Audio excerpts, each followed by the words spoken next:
ओम। और अभी सुना रहे थे ना, टाइम की कद्र बंदे। हाँ, समय की कदर करो, नहीं तो बेकार है। जो समय पर जो कुछ करना चाहिए वो करो। बचपन किस लिए, जवानी किस लिए है, बुढ़ापा किस लिए, ये समझो। समय निकाल दोगे फिर क्या होगा। इसलिए हम आज ले लेते हैं, कल से हम ज्यादा टाइम नहीं लेंगे। और जिनको हमने आमंत्रित किया, देखो कितना थोड़े शब्दों में कह दिया। अब एक दो बातें मैं कहता हूं, संतों का नाम लेता हूं। एक हमारे संत बहुत अच्छे चिंतक थे, विचारक थे, पर उन्होंने अपना नाम पथिक रखा था। क्यों? हम पथिक हैं, पहुंचे हुए नहीं हैं, पथिक हैं, पहुंचना है। हम साधक हैं, साधना करें, सिद्धि को प्राप्त करें। ये मानव जीवन प्राप्ति नहीं है, ये मानव जीवन प्राप्ति का साधन है। मिल गया, क्या मिला? मिलने का अवसर मिला है, और कुछ नहीं मिला।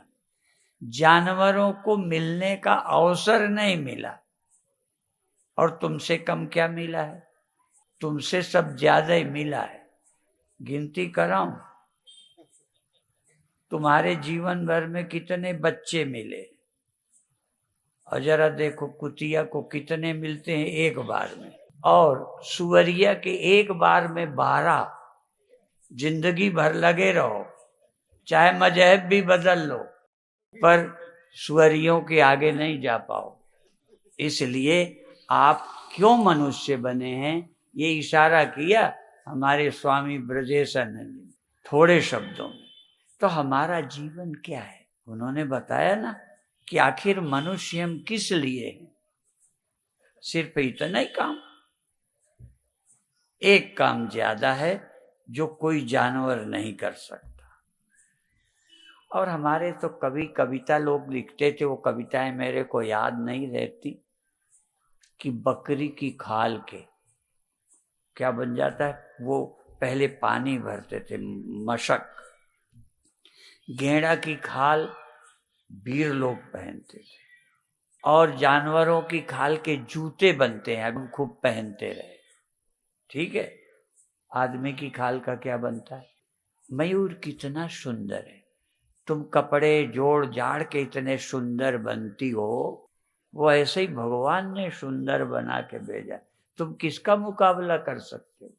सिर्फ एक ही बात में सबको हरा सकते हो, कि वो सत्य की खोज नहीं करते, तुम सत्य की खोज कर सकते हो। और यदि वो नहीं करते हो तो तुमसे वो अच्छे, उनका नाम मैं नहीं लेता, पर अच्छे हैं वो।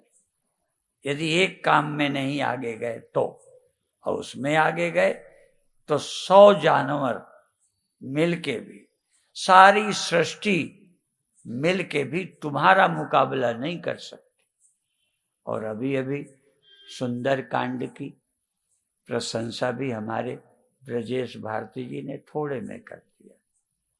सुंदर कांड, जिस युद्ध से अर्जुन डर रहा था, जिस युद्ध में पाप का खतरा था, केवल गीता सुनी, गया सब असुंदर सुंदर हो गया। सारे कर्म नहीं रहे, दिव्य कर्म बन गए। कर्मों को दिव्य बनाना है तो परमात्मा से जुड़ जाओ, फिर जो करोगे दिव्य होगा, सुंदर होगा। दिव्य का दूसरा अर्थ सुंदर ही तो होता है। तो सुंदर कांड का पाठ हुआ है अभी तुम्हें सुंदर कांड करना है। हाँ, और कहाँ करना है? जरूरत पड़े तो देश में करना है, नहीं बॉर्डर पे करना है। माहौल सुंदर कांड का है, तैयारी की जरूरत है, समय की। हाँ, तैयार रहो, क्योंकि वो मानते ही नहीं। बार बार बार बार बार बार बार बार रोज टीवी में देखते हो, सीज फायर सीज फायर। इस देश के नेता और पार्टियां वो भोपाल कांड का बड़ा बमचक मचाए, आतंकवादियों का ये हुआ, ऐसे हुआ, वैसे हुआ। पता नहीं देश को आजादी के बाद ऐसे ही चिंतक मिले हैं कि आतंकियों के मारे जाने पर बवाला करो, और वो कुछ करते रहे, बोलो नहीं। बहुत पहले हम भी बोला करते थे, हाँ तुम भी सुन लो। क्या है हमारी सोच कि वो हत्या भी करें, कुछ भी करें। और देखो तुम्हारे देश के विद्यालय, हाँ यूनिवर्सिटी ऐसी ऐसी हो रही है, किनकी कृपा से? इस देश की गंदी राजनीति के कारण। आप बुरे नहीं हो, आप बुरे नहीं हो, आपको दिशा गलत दी जा रही है। अभी अभी हम भी टीवी देखने लगे, हम झूठ नहीं बोलते, हमें कोई रुचि नहीं है, पर हमारे गुरु भाई अंधे थे, स्वामी अजरानंद जी, उनका हरिद्वार में अंध महाविद्यालय है, अंध विद्यालय अंधों का। वो स्वयं भी अंधे थे, पर रेडियो से समाचार सुनते थे। अंधे थे पर देश की चिंता थी। हमारी रामायण भी बताती है, गादि सुवन मन चिंता व्यापी, हरि बिन मरहि न निश्चर पापी। और हम लोग तो प्रवचन देते हैं, प्रवचन से क्या होगा? थोड़ा बहुत श्रद्धा से सुनोगे तो अंदर के राक्षस मरेंगे। पर हम वंदना किनकी करते हैं?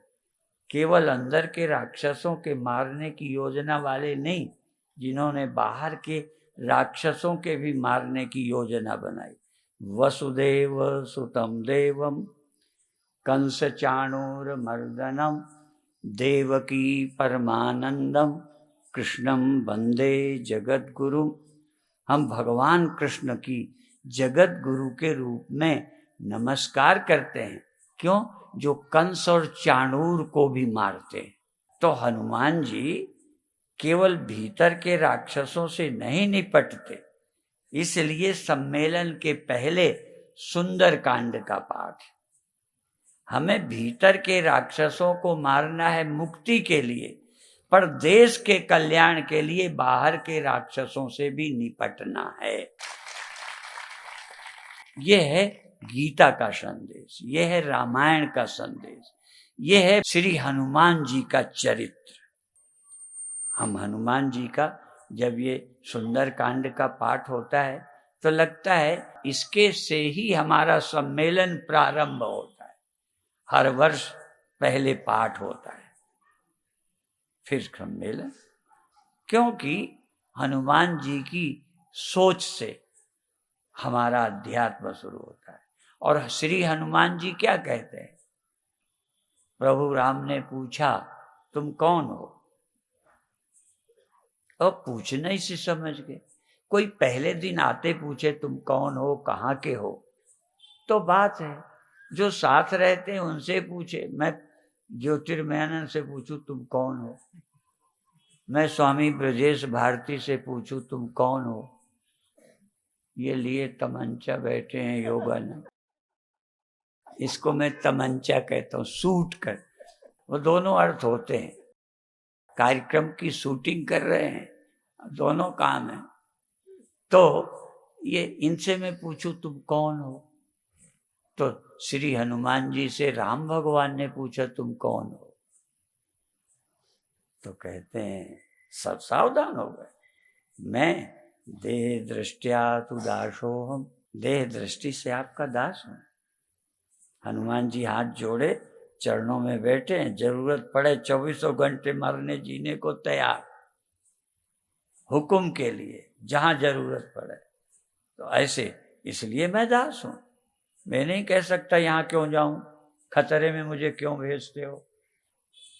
दास का मतलब आपकी आज्ञा जो हो सो ठीक है।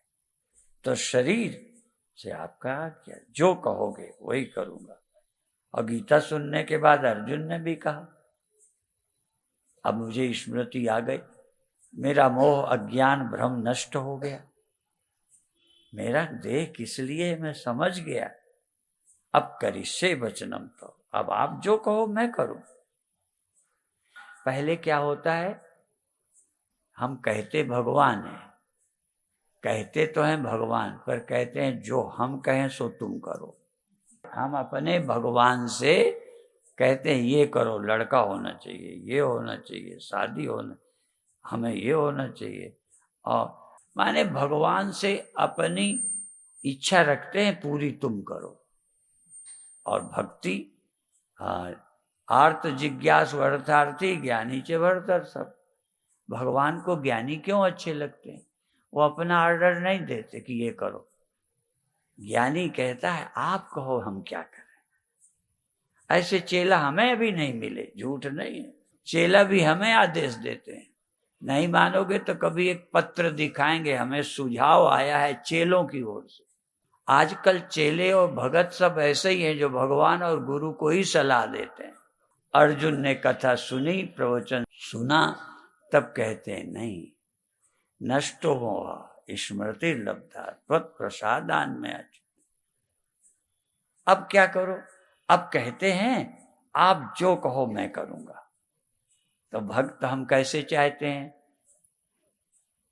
सारे जीवन हमारी बातें करेंगे, चेला बनेंगे, और जब देश के और तो छोड़ो सीमा की, चुनाव की बारी आएगी तो कहते हैं हम इस बात में अपने मन की करेंगे, गुरु जी की भी नहीं सुनते, देश भूल जाते हैं।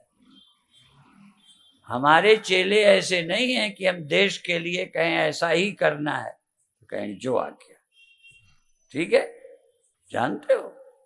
तो हम एक ही बात कहेंगे, कोई हनुमान जैसा चाहिए जो राम का भक्त हो। यूं तो कहने को हम भी सब राम भक्त हैं, इसलिए 2-3 संतों का मुझे नाम लेना है। एक संत का नाम ले लिया मैंने, पथिक जी। दूसरे एक संत का नाम ले रहा हूं जिनके नेत्र नहीं थे, उनका नाम स्वामी शरणानंद। वो शरण में रहते, भगवान की शरण। हम तो संसार के दास हैं, रामदास तो बनते ही नहीं। हमारे गुरुदेव का नाम पहले रामदास था, बाद में फिर, पूरा नाम नहीं लूं अच्छा नहीं लगता, पहले देता हूं, बाद में नाम पड़ा अखंडानंद। स्वामी इसलिए नहीं लगाया कि अर्थ की दृष्टि से नाम रखा गया, अखंडानंद। और रामदास के बाद ही तो अखंडानंद होता है। और मेरे एक गुरु भाई वो कहते थे मैं ब्रह्म तो हूं, पर मुझे संत बना दो।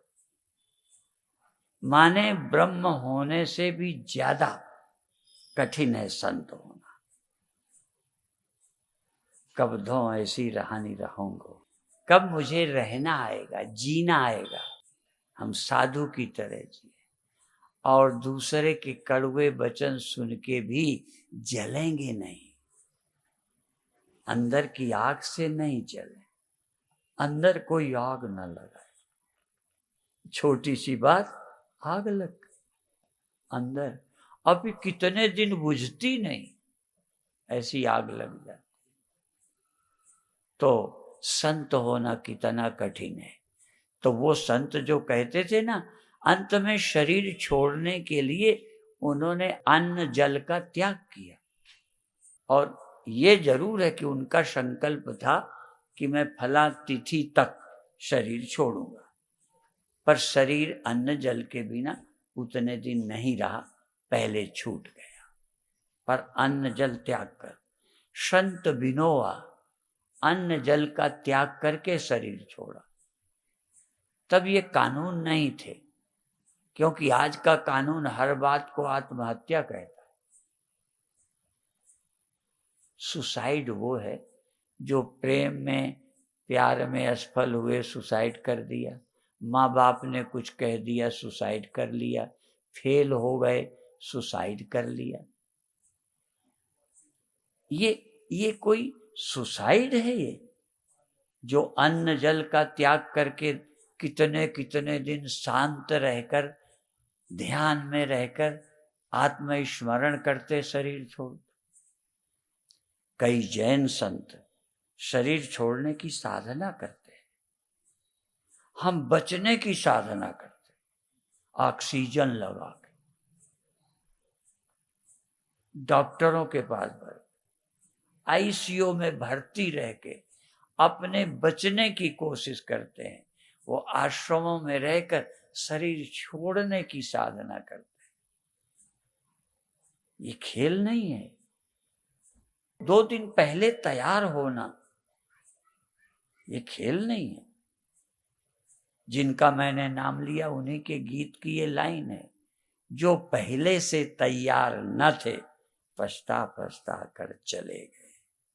जो तैयार नहीं थे वो रोते हुए गए। इसीलिए ये दोहा बना है, यही सुनाकर आज का प्रवचन पूरा करूंगा।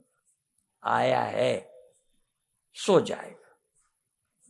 ये ऊपर के नीचे का कोई चुनाव नहीं है। ये भारत का संविधान नहीं है कि किन्हीं के लिए कुछ है, किन्हीं के लिए कुछ है। और यहीं रह के लोग कहते हैं हमें ये छूट मिली हुई है मजहब के अनुसार जीने की। वाह, मजहब के अनुसार मरने की छूट क्यों नहीं मिली? भगवान ने क्यों नहीं कि तुम साधु बन गए तो तुम्हें देह नहीं छोड़ना पड़ेगा? भगवान ने भी कोई कानून में छूट दे दी है कि मंच वाले देखो मेरे एजेंट हैं, दलाल हैं, इसलिए इनका बुढ़ापा नहीं आए, देह नहीं छोड़ना पड़े। सबके साथ एक कानून। हम चाहते हैं जैसे ईश्वर का संविधान है ऐसे ही भारत का संविधान होना चाहिए। जो यहाँ रहता है इस देश के हित के लिए उसे उन सभी नियमों का पालन करना चाहिए, देश हित के लिए। आज जानते हो, मैं खुला सबसे बहस कर सकता हूँ, कॉलेजों में एडमिशन में जगह नहीं, क्यों? जनसंख्या बहुत है। हॉस्पिटलों में जगह नहीं, जनसंख्या बहुत है। रोडों में भीड़ है, जाम है, क्योंकि जनसंख्या बहुत है। यदि जनसंख्या कम होती तो अस्पताल में जगह पड़ी होती, बिस्तर खाली रहते। जगह ज्यादा, मरीज कम। आज जगह कम, मरीज ज्यादा। क्यों? ये प्रदूषण क्यों? पहले हम सब लोग देखो, यद्यपि मैं आज से विपरीत बोल रहा हूं, हाथ उठा के कह रहा हूं, पर सच भी बोल रहा हूं।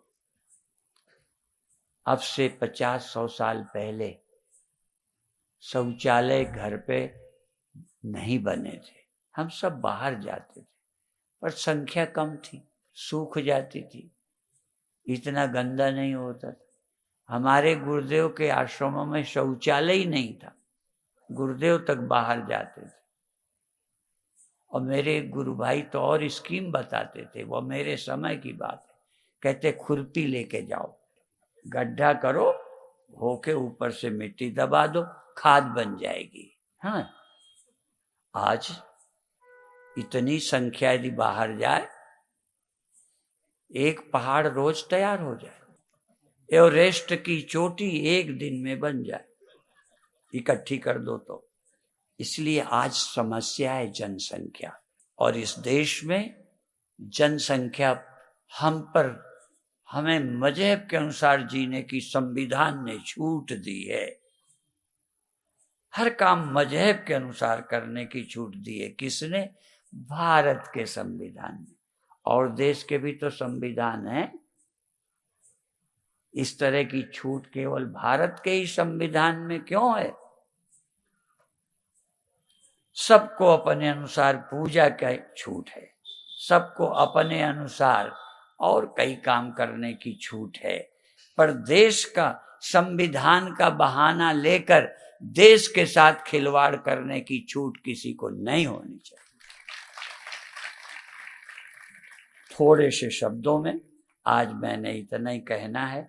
आप भी आओ और देखो, यदि सिनेमा ले जाते हो, नशेड़ी बनाना सिखा देते हो।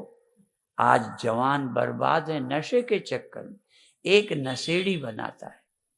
और इस काम में तो साधु भी पीछे नहीं है, वो भी कंपटीशन होता है, कितनी बड़ी लौ निकाल दे वो अच्छा साधु है, ठीक है। तो हमारा अभिप्राय है कि आप भी कंपटीशन करो, कम से कम यदि कोई पैदा करता है हम 5 हमारे 25, तो तुम सत्संग में तो 1 के 5 करो।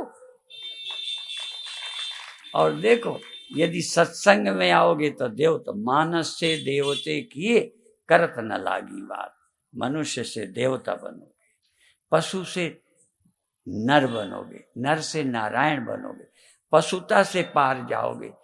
और इंद्रियों के अनुसार चलना पशुता है और विवेक के अनुसार चलना मनुष्यता है। आज इतना ही कहकर समाप्त करते हैं। ओम शांति।